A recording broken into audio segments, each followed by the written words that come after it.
High voltage meeting ಇದೆ. ಅಮಿತ್ ಶಾ ರಾಜ್ಯ ಭೇಟಿಯ ಹಿನ್ನೆಲೆಯಲ್ಲಿ ಸಿಎಂ ಸಿದ್ದರಾಮಯ್ಯ ಅವರ ಅಡ್ಡಾದಲ್ಲಿ ಅಮಿತ್ ಶಾ ಪಾಂಚಜನ್ಯವನ್ನು ಮೊಳಗಿಸ್ತಾ ಇರುವಂತದ್ದು.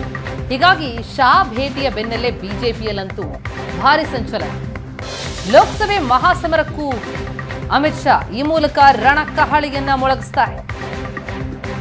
ಪುತ್ತೂರು ಜಾತ್ರಾ ಮಹೋತ್ಸವಕ್ಕೆ ಭಾಗಿಯಾಗೋದಕ್ಕೆ ಅಮಿತ್ ಶಾ ಬಂದಿದ್ರು ಕೂಡ ಅದರ ಜೊತೆಗೆ ರಾಜಕೀಯವಾಗಿ ಗಮನಿಸ್ತಾ ಹೋದಾಗ ಇವತ್ತು ಹೈ ವೋಲ್ಟೇಜ್ ಮೀಟಿಂಗ್ ಇದೆ ಮೈಸೂರಲ್ಲಿ. ಬಿಜೆಪಿಯ ಪ್ರಮುಖ ನಾಯಕರ ಜೊತೆಗಿನ ಕೋರ್ ಕಮಿಟಿ ಸಭೆ ಅದು. ಆ ಸಭೆಯಲ್ಲಿ ಚುನಾವಣಾ ತಯಾರಿ ಬಗ್ಗೆ, ಅಭ್ಯರ್ಥಿಗಳ ಆಯ್ಕೆ ಬಗ್ಗೆ ಎಲ್ಲ ವಿಚಾರಕ್ಕೂ ಸಂಬಂಧಪಟ್ಟಂತೆ ಚರ್ಚೆಯಾಗುತ್ತೆ. ಲೋಕಸಭಾ ಸಂಗ್ರಾಮ ಗೆಲ್ಲೋದಕ್ಕೆ ಅಮಿತ್ ಶಾ ತಂತ್ರಗಾರಿಕೆಯನ್ನು ಹೆಣಿತಾ ಇದ್ದು ಜೆಡಿಎಸ್ ಜೊತೆಗಿನ ಮೈತ್ರಿ, ಸೀಟ್ ಹಂಚಿಕೆ, ಅಭ್ಯರ್ಥಿಗಳ ಆಯ್ಕೆ ಎಲ್ಲ ವಿಚಾರಕ್ಕೆ ಸಂಬಂಧಪಟ್ಟಂತೆ ರಾಜ್ಯ ನಾಯಕರ ಅಭಿಪ್ರಾಯವನ್ನು ಪಡಿತಾರೆ.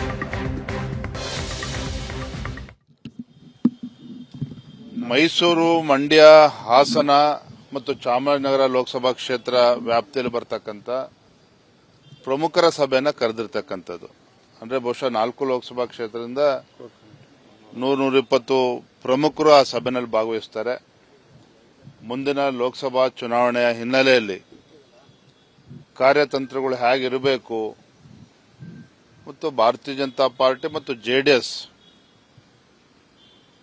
ಒಟ್ಟಾಗಿ ಚುನಾವಣೆಯನ್ನು ಎದುರಿಸುವ ಈ ಸಂದರ್ಭದಲ್ಲಿ ತಳ ಹಂತದಲ್ಲೂ ಕೂಡ ನಮ್ಮ ಕಾರ್ಯಕರ್ತರ ಮಧ್ಯೆ ಯಾವುದೇ ಒಂದು ಸಮಸ್ಯೆ ಇಲ್ಲದೇನೆ ಚುನಾವಣೆ ನಾವೆಲ್ಲರೂ ಕೂಡ ಒಗ್ಗಟ್ಟಾಗಿ ಎದುರಿಸಬೇಕಾಗ್ತದೆ. ಈ ನಿಟ್ಟಿನಲ್ಲೂ ಕೂಡ ಚರ್ಚೆಗಳು ಆಗ್ತದೆ. ಸೊ ಒಟ್ಟಾರೆಯಾಗಿ ಮುಂದಿನ ಲೋಕಸಭಾ ಚುನಾವಣೆ ಗಮನದಲ್ಲಿ ಇಟ್ಕೊಂಡು ಪ್ರತಿಯೊಂದು ಕ್ಷೇತ್ರವೂ ಕೂಡ ಗೆಲ್ಲುವ ನಿಟ್ಟಿನಲ್ಲಿ ನಮ್ಮ ಕಾರ್ಯತಂತ್ರವನ್ನು ರೂಪಿಸ್ತಕ್ಕಂಥದ್ದನ್ನ ನಾವು ಮಾಡೋರಿದ್ದೇವೆ.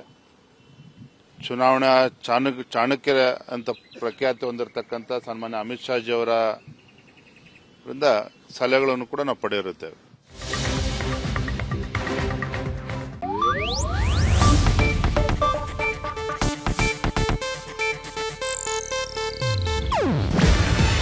ಇದು ಏಷ್ಯಾನೆಟ್ ನ್ಯೂಸ್ ನೆಟ್ವರ್ಕ್ ಪ್ರಸ್ತುತಿ.